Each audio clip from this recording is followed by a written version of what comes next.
Vamos fazer a leitura então. Vamos começar com esse texto de Hebreus, que está bem relacionado com os capítulos de Gênesis que nós vamos ler hoje. Então vamos ler Hebreus capítulo 11, dos versos 8 em diante. Diz assim: Pela fé, Abraão, sendo chamado, obedeceu, indo para um lugar que havia de receber por herança, e saiu sem saber para onde ia. Pela fé habitou na terra da promessa, como em terra alheia, morando em cabanas com Isaque e Jacó, herdeiros com ele da mesma promessa, porque esperava a cidade que tem fundamentos, da qual o artífice e construtor é Deus. Agora vamos ler, meus irmãos, versículo 13. Todos estes morreram na fé, sem terem recebido as promessas, mas vendo-as de longe e crendo-as e abraçando-as, confessaram que eram estrangeiros e peregrinos na terra. Porque os que isto dizem claramente mostram que buscam uma pátria. E se na verdade se lembrassem de onde haviam saído, teriam oportunidade de tornar. Mas agora desejam uma melhor, isto é, a celestial. Por isso também Deus não se envergonha deles de se chamar seu Deus, porque já lhes preparou uma cidade. Agora, para encerrar aqui, vamos ler mais dois versículos, o 21 e o 22. O 21 diz assim: Pela fé, Jacó, próximo da morte, abençoou cada um dos filhos de José e adorou, encostado à ponta do seu cajado. Pela fé, José, próximo da morte, fez menção da saída dos filhos de Israel e deu ordem acerca dos seus ossos. Amém. Vamos orar, meus irmãos. Ó Senhor, nós estamos aqui desejosos de aprender mais um pouco da sua palavra, ler a Escritura, compreender a mensagem dela para a nossa alma, para a nossa vida. E hoje que nós vamos encerrar a leitura de Gênesis, nós queremos pedir que o Senhor nos abençoe, que o Senhor nos ilumine pelo seu Espírito, que é o Espírito da verdade, para nós podermos compreender, Senhor, estes textos e sermos grandemente edificados. E o seu nome seja louvado. E abençoe não só hoje, mas toda essa jornada que nós queremos fazer pelas Escrituras. Sabemos que isso vai levar muito tempo, segundo a sua permissão. E nós pedimos a sua bênção, em nome de Jesus, Pai. Que assim seja. Amém e amém. Eu começo aqui, irmãos, eu comecei com esses versículos de Hebreus, como eu disse, tem tudo a ver com os 3 últimos capítulos. Na verdade, com todo o Antigo Testamento. Hebreus ele cita vários personagens do Antigo Testamento e dando exemplos de fé. Só que aqui o trecho que eu li para vocês, ele cita os patriarcas, desde Abraão, e ele diz assim uma coisa dos patriarcas. Ele diz assim que eles estavam esperando uma cidade, como ele diz aqui no versículo 16. Desejam uma melhor, isto é, a celestial. Eles estavam esperando essa cidade. E eles morreram sem alcançar a promessa. Ou seja, quando eles morreram, ainda existia só a promessa, mas eles não viram o cumprimento da promessa. Ou seja, qual é o cumprimento da promessa? Como foi que Deus salvou eles e salva todos nós? Pela pessoa de Jesus, pela pessoa de Cristo. E eles não viram, mas eles morreram nessa fé. E nós vamos ver que nós vamos ver hoje a morte de Jacó e a morte de José. Nós vamos ver que eles morrem crendo que Deus vai cumprir a promessa e ambos querem ser enterrados em Canaã, a terra da promessa, mostrando o seguinte, que eles acreditam que não se encerra com a morte deles, eles morrem na fé. Eles acreditam que Deus vai cumprir a promessa que tinha dado desde Abraão, ou seja, a promessa da Canaã, a promessa do descendente de um grande povo E, na verdade, como Hebreus diz aqui, eles já tinham alguma ideia de uma cidade que era além de Canaã, ou seja, de uma cidade celestial. E nós sabemos que é a Nova Jerusalém, o novo céu, a nova terra que virá só com a volta de Jesus.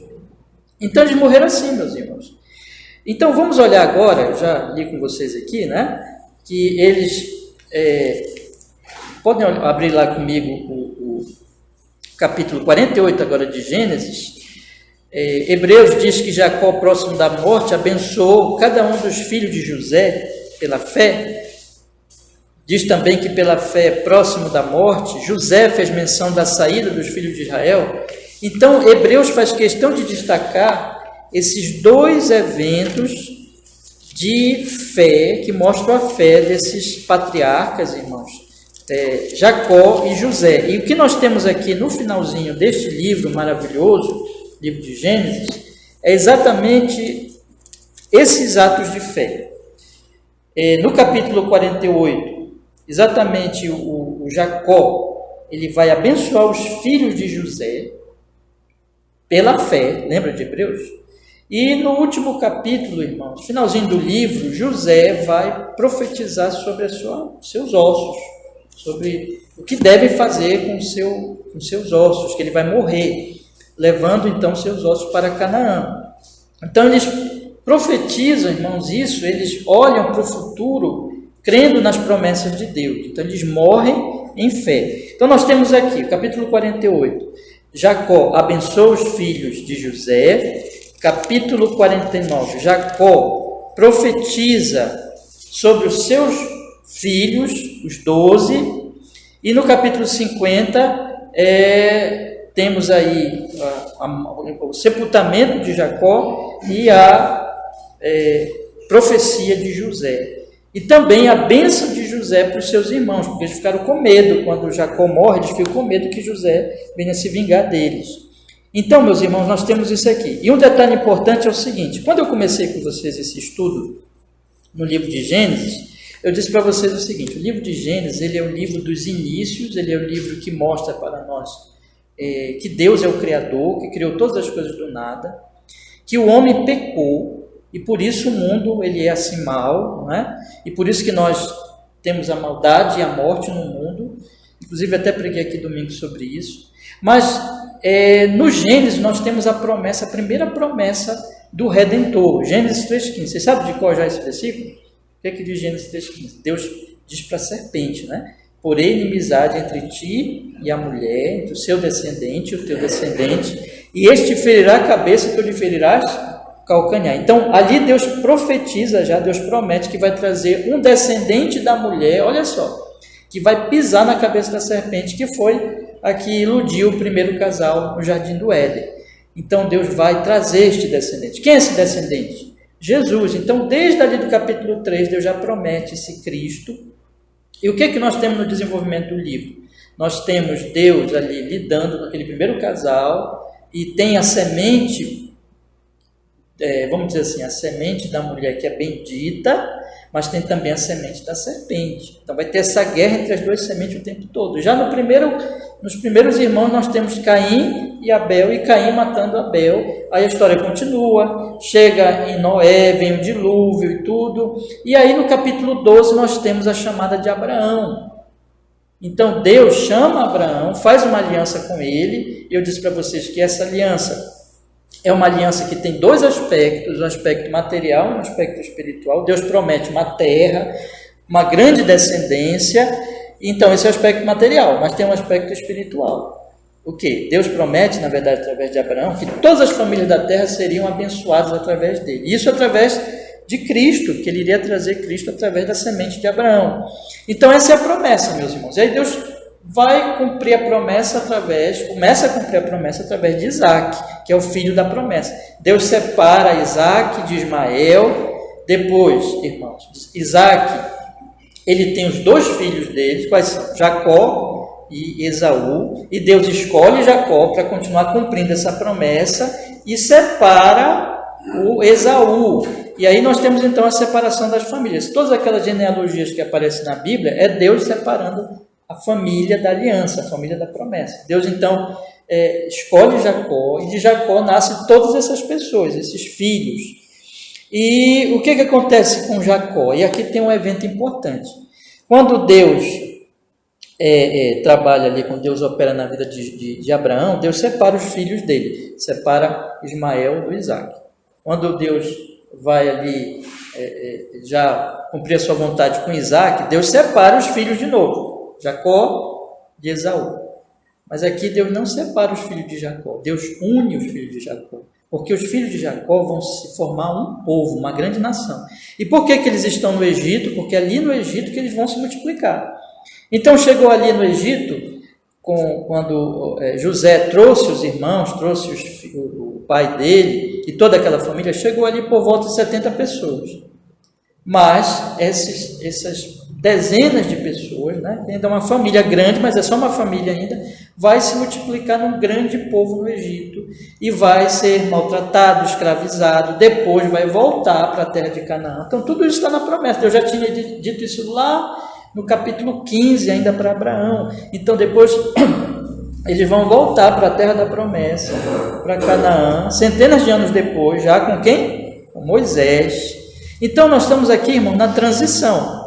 Gênesis encerra com a família e Êxodo começa já com o povo multiplicando-se, né? E vai ser então a libertação desse povo. Então, tudo Deus está operando para trazer através desse povo o nosso Salvador Jesus Cristo. Então, nunca nós devemos esquecer isso.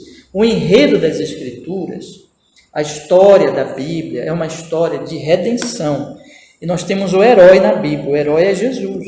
Então, Jesus é prometido e através dessas pessoas aqui, Deus vai cumprindo a sua promessa. E o que nós temos aqui em Gênesis, então? Então, Gênesis é o livro dos inícios, como eu disse no primeiro estudo, que nós fizemos a introdução ao livro, é o livro dos inícios, que mostra o início do mundo, como criado por Deus, que mostra que o problema do mundo é o pecado, que mostra a promessa do Salvador, do Redentor, mas ele não completa a história, ele é só o início, mas ele encerra com, esse é o detalhe, irmãos, que eu queria que vocês guardassem, ele encerra com promessa.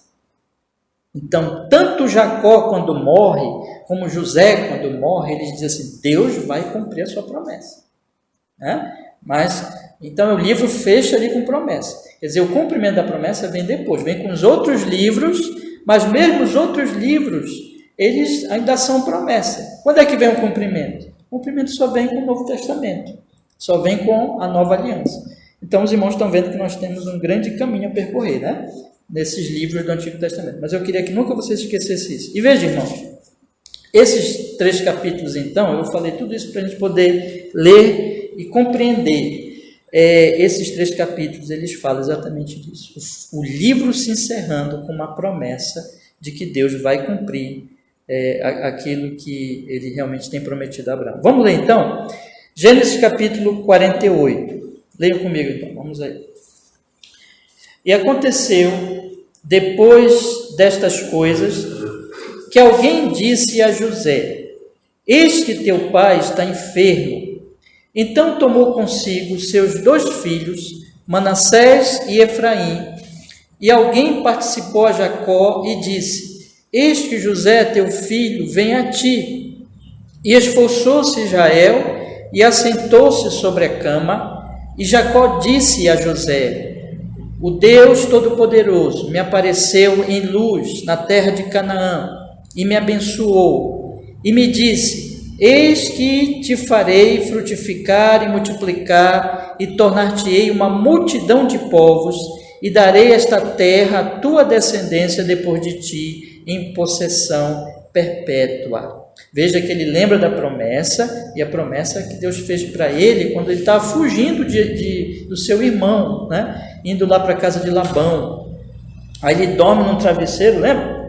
Travesseiro não, ele faz de uma pedra um travesseiro, aí Deus aparece para ele e faz essa promessa. Então veja que ele olha para o passado dele e ele vê que toda a vida dele foi baseada nessa promessa. E ele então crê que Deus vai cumprir essa promessa. Vamos continuar lendo. Agora, pois, versículo 5, os teus 2 filhos que te nasceram na terra do Egito, antes que eu viesse a ti no Egito, são meus, Efraim e Manassés, serão meus. como Rúben e Simeão. Mas a tua geração, que gerarás depois deles, será tua, segundo o nome de teus irmãos serão chamados na tua herança, na sua herança. Vindo, pois, eu de Padã, morreu-me Raquel no caminho, na terra de Canaã, havendo ainda pequena distância para chegar a Efrata, e eu a sepultei ali no caminho de Efrata, que é Belém.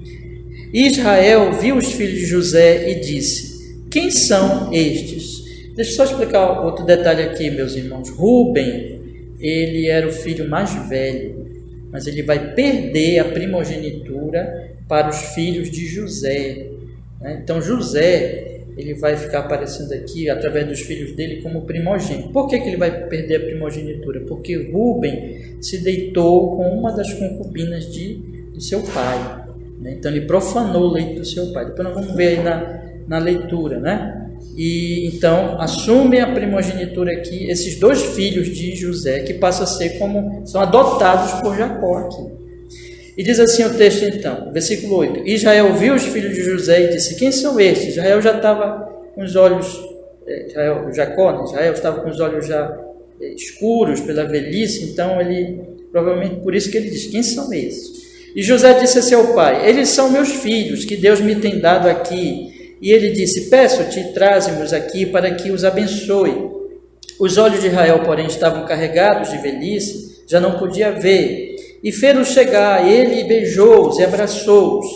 Israel disse a José: eu não cuidara ver o teu rosto, e eis que Deus me fez ver a tua descendência. Então José os tirou dos joelhos de seu pai, inclinou sua face à terra.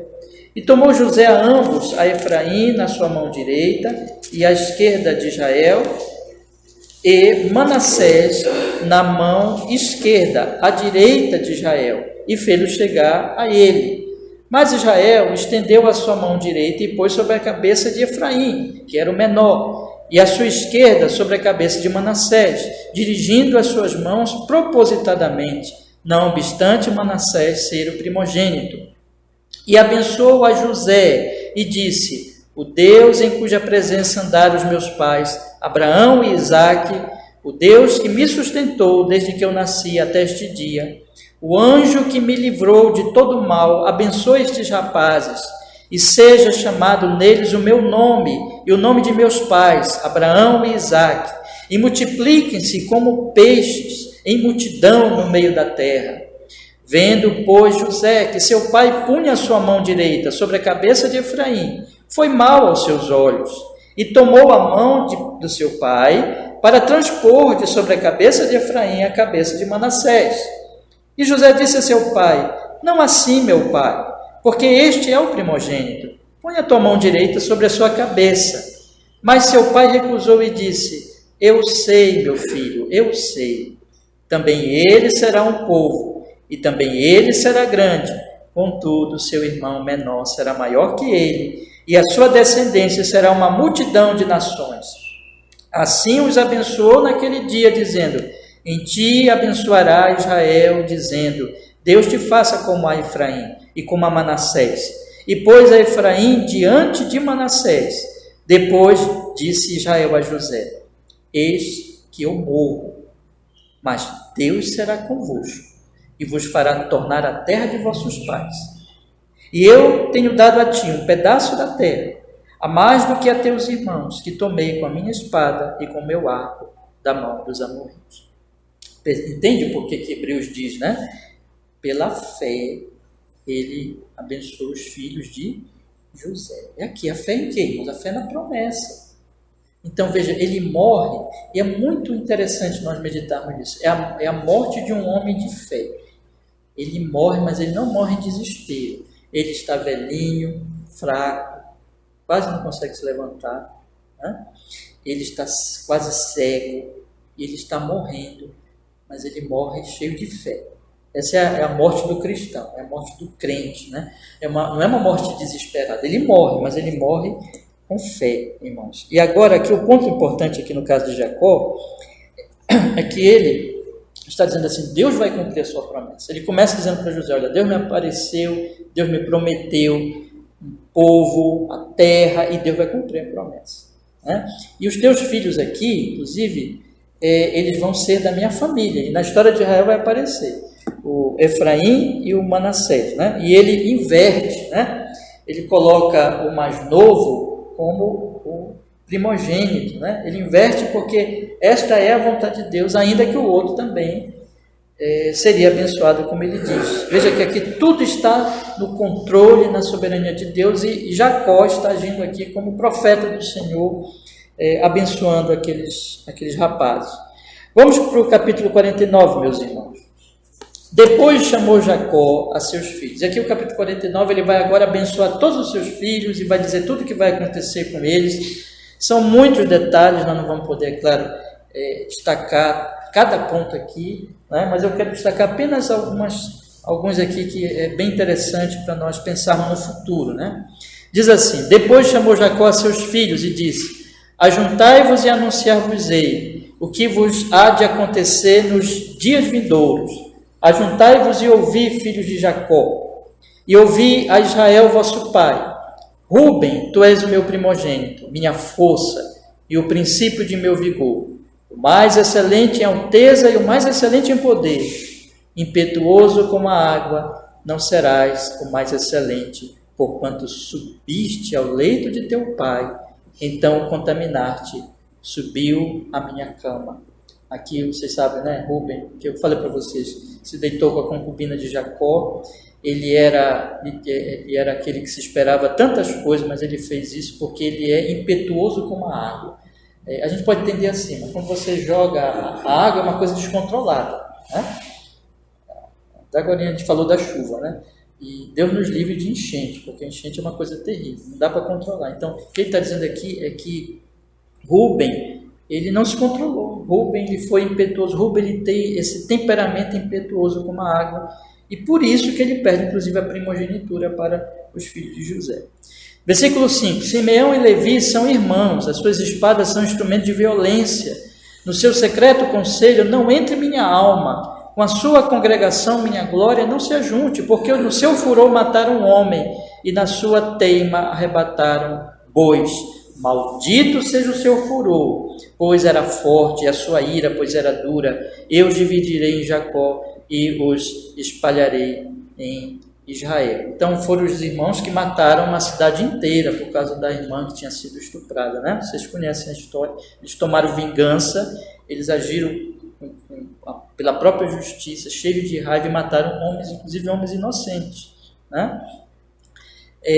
Judá, versículo 8: Judá, a ti te louvarão os teus irmãos, e a tua mão será sobre o pescoço dos teus inimigos. Os filhos de teu pai a ti se inclinarão. Judá, o leãozinho da presa subiste, filho meu. Encurva-se e deita-te como leão e como leão velho. Quem o despertará? O cetro não se arredará de Judá, nem o legislador dentre os seus pés, até que venha Siló, e a ele se congregarão os povos. Ele amarrará o seu jumentinho à vide, e o filho da sua jumento à cepa mais excelente. Ele lavará a sua roupa no vinho, e a sua capa em sangue de uvas. Os olhos serão vermelhos de vinho, e os dentes brancos de leite. Judá, é muito importante essa profecia sobre Judá, porque diz assim, aqui é uma referência ao nome dele: a ti te louvarão. Depois ele diz assim, que ele é um leãozinho que domina, que reina. Então ele vai ter reis através na tribo, né? E ele diz assim: o cetro, versículo 10, o cetro não se arredará, ou seja, o cetro de rei não se arredará de Judá, nem o legislador dentre os seus pés, até que venha Siló, e a ele se congregarão os povos. Aqui, irmãos, a gente não sabe direito o que quer dizer esse termo Siló, mas aqui claramente está apontando para Cristo, né? Porque, veja, a ele, até que venha este que vai reinar, e quando ele reinar, vai acabar aquele tipo de reino que subjuga os outros, porque vai ser um reino de paz, e a ele se congregarão os povos. Ou seja, veja a profecia, irmão, já no Antigo Testamento, da salvação dos gentios, da salvação de todos os povos da terra, né? Que o evangelho iria se espalhar. Então, quando Cristo viesse, a ele se congregariam os povos. Ele amarrará o seu jumentinho à vide, e aqui aparece o vinho, e vocês sabem, né? Eu acho que fica evidente para todos nós que o vinho, no Novo Testamento, é o símbolo do quê? Do sangue de Jesus. Então viria aquele, derramaria o seu sangue. Tudo isso aqui tem um simbolismo, irmãos, que com certeza se cumpre no Senhor Jesus. Então veja aqui as profecias todas apontando para Cristo. Versículo 13, Zebulon. Zebulon habitará no porto dos mares e será como o porto dos navios, e o seu termo será para Sidom. Issacar é jumento de fortes ossos, deitado entre dois fardos, e viu ele que o descanso era bom e que a terra era deliciosa, e abaixou o seu ombro para acarretar e serviu debaixo de tributo. Dan julgará o seu povo como uma das tribos de Israel. Dan será serpente junto ao caminho, uma víbora junto à vereda, que morde os calcanhares do cavalo e faz cair o seu cavaleiro por detrás. A tua salvação espera o Senhor. Olha essa exclamação aqui de Jacó, né? É Deus que salva. E aqui pode ser uma referência ao próprio Dan. Ele pede que Deus abençoe, que Deus traga a salvação. Mas no final, irmãos, ele está dizendo aqui: a tua salvação espero, ó Senhor. Quanto a Gade, uma tropa o acometerá, mas ele a acometerá por fim. De Assé, o seu pão será gordo, e ele dará delícias reais. Naftali é uma gazela solta, ele dá palavras formosas.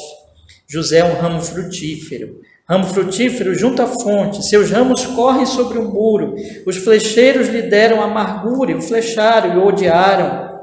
O seu arco, porém, susteve-se no forte, e os braços de suas mãos foram fortalecidos pelas mãos do valente de Jacó, de onde é o pastor e a pedra de Israel.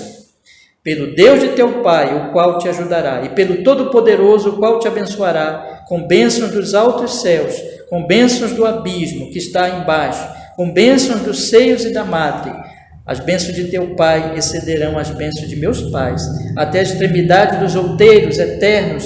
Elas estarão sobre a cabeça de José e sobre o alto da cabeça do que foi separado dos seus irmãos. José, ele é aqui destacado, né? José é um tipo de Cristo. José foi aquele homem, meus irmãos, que Deus usou depois de ter sido vendido, traído, para salvar. Ele é o que, meus irmãos? Ele é um ramo frutífero junto à fonte. Lembra do Salmo 1? Que diz que o homem bem-aventurado é como uma árvore plantada junto a ribeiros de água, né? Então, bem regado, cheio de vida. José é um homem de Deus. José é um homem que a vida dele está em Deus, e ele é cheio de vida, a vida de Deus, cheio de frutos, e ele abençoa, ele salva, ele dá vida, e mesmo para aqueles que o venderam. Versículo 27, Benjamim é lobo que despedaça, pela manhã comerá a presa, e à tarde repartirá o despojo. Todas estas são as 12 tribos de Israel, e isto é o que lhes falou seu pai quando os abençoou. A cada um deles abençoou segundo a sua bênção. Depois ordenou-lhes e disse-lhes: eu me congrego ao meu povo, sepultai-me com meus pais, na cova que está no campo de Efron o Eteu, na cova que está no campo de Macpela, que está em frente de Manre, na terra de Canaã, a qual Abraão comprou com aquele campo de Efron o Eteu por herança de sepultura. Ali sepultaram a Abraão e a Sara, sua mulher.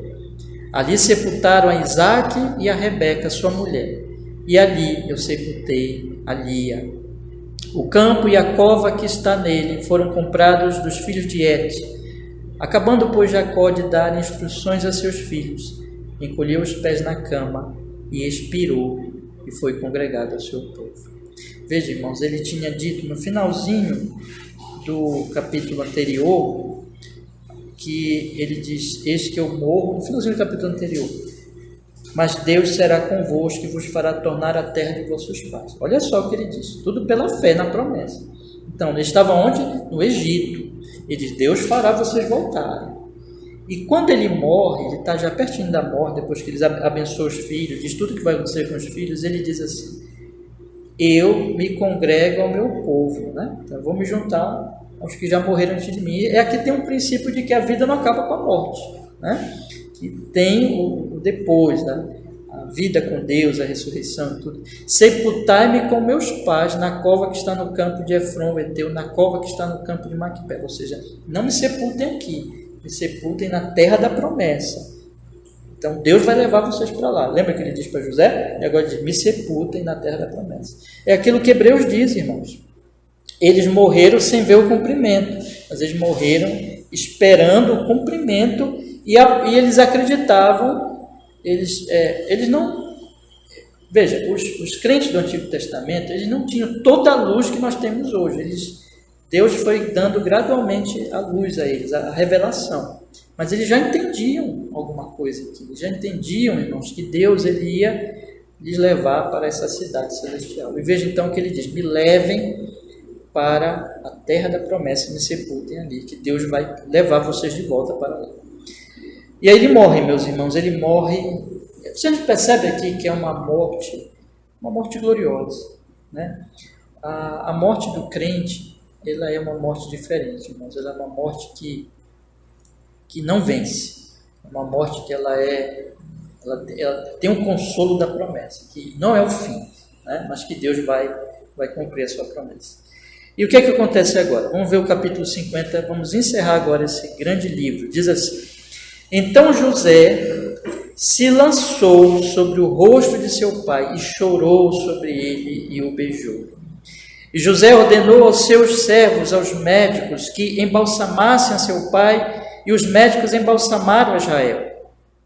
E cumpriram-se-lhe 40 dias, porque assim se cumprem os dias daqueles que se embalsamam. E os egípcios o choraram 70 dias. Passados, pois, os dias do seu choro, falou José à casa de Faraó, dizendo: se agora tenho achado graça aos vossos olhos, rogo-vos que faleis aos ouvidos de Faraó, dizendo: meu pai me fez jurar, dizendo: eis que eu morro em meu sepulcro que cavei para mim na terra de Canaã, ali me sepultarás. Agora, pois, te peço que eu suba para que sepulte a meu pai, então voltarei. E Faraó disse: sobe e sepulta teu pai, como ele te fez jurar. E José subiu para sepultar a seu pai. E subiram com ele todos os servos de Faraó, os anciãos da sua casa, e todos os anciãos da terra do Egito, como também toda a casa de José e seus irmãos, e a casa de seu pai, somente deixaram na terra de Gósen os seus meninos e as suas ovelhas e as suas vacas. E subiram também com ele tantos carros como gente a cavalo, e o cortejo foi grandíssimo. Chegando-se ele, pois, à eira de Atade, que está além do Jordão, fizeram um grande e dolorido pranto, e fez a seu pai uma grande lamentação por 7 dias. E vendo os moradores da terra, os cananeus, o luto na eira de Atade, disseram: é este o pranto grande dos egípcios? Por isso chamou-se-lhe Abel-Misraim, que está além do Jordão. E fizeram-lhe os seus filhos assim como ele lhes ordenara, pois os seus filhos levaram da terra de Canaã e o sepultaram na cova do campo de Macpela, que Abraão tinha comprado com o campo por herança de sepultura de Efron, o Eteu, em frente de Manre. Depois de haver sepultado seu pai, voltou José para o Egito, ele e seus irmãos, e todos os que com ele subiram a sepultar seu pai. Então, irmãos, veja que eles choram, eles lamentam, mas não é um choro e um lamento de desespero, porque Jacó morreu com fé na promessa, né? Então nós choramos, nós sabemos que nós choramos nessa vida, nós temos os lamentos, as dores, mas o cristão, ele pode chorar consolado, irmãos, porque o Senhor cumprirá suas promessas. Agora veja, observe aqui uma coisa também, aqui é como uma espécie de preparação, aliás, vamos dizer assim, uma espécie de dramatização daquilo que iria acontecer centenas de anos depois, já no tempo de Moisés, quando o povo voltaria mesmo para a terra, né? E tomaria posse da terra. Então, aqui, Jacó já fica lá, né? Como aquele que está como símbolo de que Deus vai cumprir a sua promessa. Versículo 15, meus irmãos. Vendo então os irmãos de José, que seu pai já estava morto, disseram: porventura nos odiará José e certamente nos retribuirá todo o mal que lhe fizemos. Portanto, mandaram dizer a José: teu pai ordenou antes da sua morte, dizendo: assim direis a José: perdoa, rogo-te, a transgressão de teus irmãos e o seu pecado, porque te fizeram mal. Agora, pois, rogamos-te que perdoes a transgressão dos servos do Deus de teu pai. E José chorou quando eles lhe falavam. Depois vieram também os seus irmãos, prostraram-se diante dele e disseram: eis-nos aqui por teus servos. E José lhes disse: não temais, porventura estou eu em lugar de Deus? Vós bem tentaste, mal contra mim, porém Deus o intentou para o bem, para fazer como se vê neste dia, para conservar muita gente com vida. Agora, pois, não temais, eu vos sustentarei, a vós e a vossos filhos. Assim os consolou e falou segundo o coração deles. Irmãos amados, um homem de fé não tem lugar para vingança. Entende? Não tem lugar para essa coisa mesquinha de querer se vingar. Por quê? Porque o homem de fé confia em Deus. Jacó sabia que o papel dele diz assim: eu por acaso estou em lugar de Deus? Deus me chamou, não foi para destruir vocês, não foi para matar vocês, foi para salvar vocês. Deus quis salvar. Veja que José ele tem fé na promessa de Deus, e quando a pessoa tem fé na promessa de Deus, ela age de acordo com essa fé, né? Então, ela age confiando no que Deus manda. Deus ordenou ele salvar aqueles irmãos, não matar os irmãos. Deus tinha um propósito naquilo. Ele veio, Deus intentou para o bem. Ele, os irmãos, intentaram para o mal, mas Deus tinha intentado o quê? Para o bem. E mesmo o pecado que eles cometeram, Deus estava controlando para que o resultado final, na providência, fosse o quê? O bem, a salvação, inclusive deles próprios. Então, meus irmãos, eu penso assim que nós devemos guardar muito isso. O Novo Testamento diz, por exemplo, eu li um comentário que ele coloca assim: o Novo Testamento diz que nós não devemos nos vingar, nós devemos deixar a vingança com quem? A justiça é com Deus. O nosso papel, Jesus diz isso, Paulo diz isso, o nosso papel, irmãos, é fazer o que Deus faz. Deus faz cair a sua chuva sobre justos e injustos. Nós não estamos aqui para nos vingar, para brigar, para contender com seres humanos. Nós estamos aqui para levar o evangelho da paz. Nós somos promotores, irmãos, da vida, né? Então o Senhor Jesus veio salvar pecadores, redimir pecadores, e Ele nos colocou aqui para um ministério de reconciliação, não de vingança. Então nunca esqueça isso. Se alguém fizer mal para vocês, tiver feito mal, e com certeza pessoas já fizeram mal para vocês, não se vingue, deixe com Deus, né? E ore por essa pessoa, perdoe essa pessoa e leve o evangelho de Cristo a essa pessoa. Bom, é isso que a Bíblia mostra, e isso assim é muito lindo aqui. Então ele sustentou os seus irmãos e consolou e disse: não fique com medo, né? Porque Deus me colocou para salvar vocês. E tem outro detalhe aqui, né, irmãos? Provavelmente isso aqui foi uma ficção aqui. Jacó não falou isso, não, provavelmente. Então eles inventaram isso aqui para comover José, mas José não precisava dessa falsidade, desses artimanhas, né? Eles fizeram isso por medo, né? Ele se colocava no lugar de Deus. E tanto é assim, veja como José morre agora. Bora lá. Versículo 22. José, pois, habitou no Egito, ele e a casa de seu pai, e viveu José 110 anos. E viu José os filhos de Efraim, da terceira geração, também os filhos de Maqui, filho de Manassés, nasceram sobre os joelhos de José. E disse José a seus irmãos: eu morro, mas Deus certamente vos visitará e vos fará subir desta terra, a terra que jurou a Abraão, a Isaque e a Jacó. E José fez jurar os filhos de Israel, dizendo: certamente vos visitará Deus, e fareis transportar os meus ossos daqui. E morreu José, da idade de 110 anos, e o embalsamaram, e o puseram no caixão, no Egito. Pela fé, Jacó abençoou os filhos de José. Pela fé, José deu ordem sobre os seus ossos.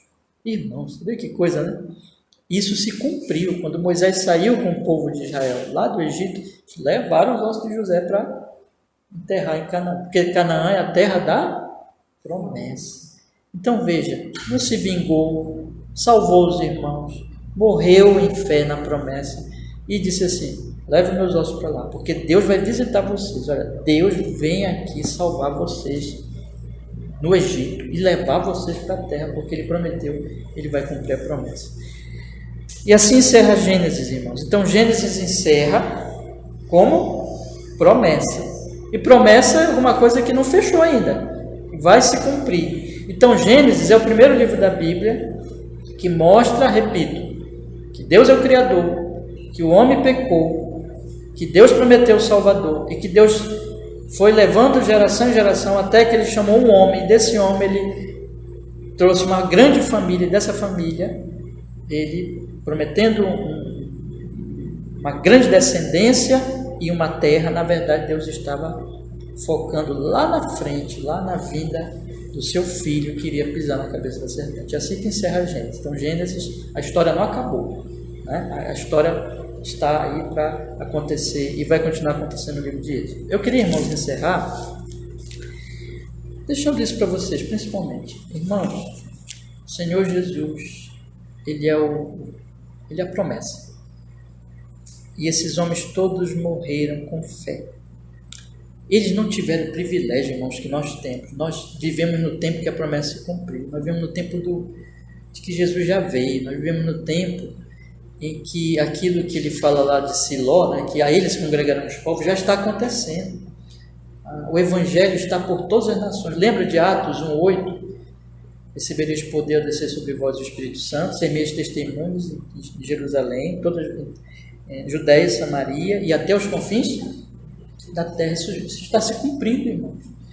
Então, olhe para Jesus, que nossos olhos estejam em Cristo, porque Ele é o Salvador, Ele é o Redentor. Eu preguei aqui domingo, né? Eu quero repetir isso. Nós temos que olhar para Cristo, irmãos, né? Crer nele somente, Ele é o único Salvador, e continuar seguindo a Ele, e seguir o exemplo desses homens que não tiveram o privilégio que nós tivemos, né? de ter já a vinda de Cristo e o cumprimento da promessa. E vamos continuar peregrinando. Eles eram peregrinos e nós também devemos ser, peregrinar até a nossa morte e morrermos com fé na promessa, que não vai falhar. Certo? Outro conselho que eu quero dar para vocês é o seguinte, irmãos,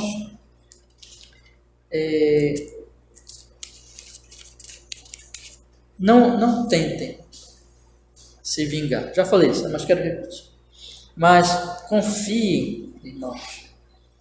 Se ponham como instrumentos de Deus. Sejam homens e mulheres de fé. E homens e mulheres de fé não se vingam, mas agem conforme palavra de Deus, e Deus, Ele nos leva para promover a vida, não para a vingança. A vingança pertence a quem? Ao Senhor. Deixe com Ele, né? Descanse nele. Quanto a você, perdoe, ore e pratique o que é bom. E um último conselho, irmãos, que eu quero lhes deixar aqui hoje à noite. Não precisamos nos preocupar com nada. Todos esses homens sofreram, mas Deus cuidou deles. E Deus é o mesmo, então Deus cuida de nós. Então eu sei que eu e você, nós temos problemas, lutas, dificuldades, problemas com a família, problemas de outras ordens, mas nós temos que saber o seguinte: o Senhor está cuidando de nós. Então vamos confiar nele, tá bom, meus irmãos? Vamos orar, vamos pedir. Semana que vem eu ainda vou dar um último estudo antes de entrar no Êxodo. Semana que vem eu vou dar um estudo dando uma visão geral, tirando as lições gerais do livro de Gênesis ainda, tá? Vai ficar bem firmado na nossa mente. Aí na outra semana a gente começa o livro de Êxodo.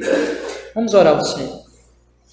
Ó Deus, nós agradecemos por podermos hoje à noite, Senhor, concluir a leitura deste livro tão maravilhoso que é o livro de Gênesis, o livro dos inícios, o livro que mostra o problema do pecado, mas que mostra a graça do Senhor, o amor de Deus pelo seu povo, e estes homens aqui tão cheios de fé, pecadores como nós, mas homens que esperaram no Senhor, Pai, nos abençoe com essa leitura. Tudo que nós aprendemos nessas semanas, foram aí umas 15 semanas lendo, e que o Senhor abençoe para que esses ensinos fiquem no nosso coração, nos fortaleçam, nos encham de alegria por causa de Cristo, pelo que o Senhor fez aqui naqueles tempos antigos e pelo cumprimento dessa promessa, Senhor. E nos encha também com os exemplos desses homens de fé, para que nós possamos seguir as pisadas deles, Senhor. Como diz Hebreus, devemos seguir a fé desses homens, em nome de Jesus, que assim seja. Amém e amém. Graças a Deus.